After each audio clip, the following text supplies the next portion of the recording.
यस श्री सिंहदेवी माध्यमिक विद्यालयले सञ्चालनमा ल्याएको मिसन एमएससी अर्थात् स्मृति स्तम्भ तथा मञ्च निर्माण कार्यका लागि हालसम्म लालीगुराँस नगरपालिका पूर्व विद्यार्थी तथा अभिभावक, विद्यार्थी, शिक्षक तथा कर्मचारी, शिक्षाप्रेमी, राजनीतिकर्मी, समाजसेवी, बुद्धिजीवी लगायत सबैले सरसल्लाह, साथ सहयोग, आर्थिक सहयोग गर्दै आइरहनु भएको छ। हालसम्म सहयोग गर्नुहुने सबैलाई धन्यवाद दिन चाहन्छौँ। स्मृति स्तम्भमा शिलालेख कार्य सुरु भइसकेको हुँदा सहयोग गर्न चाहनुहुने महानुभावहरूमा यही मङ्सिर मसान्तभित्र आर्थिक सहयोग गरी आफ्नो स्थान सुरक्षित राख्नु न अनुरोध छ।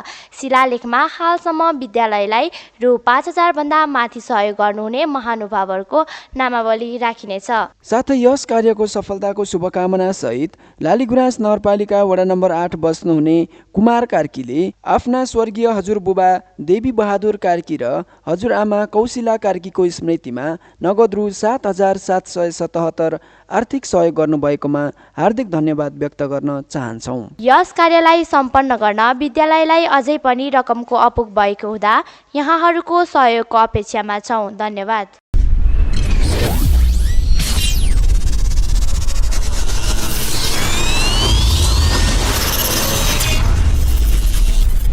मिसन एमएससी मञ्च तथा स्तम्भ निर्माण।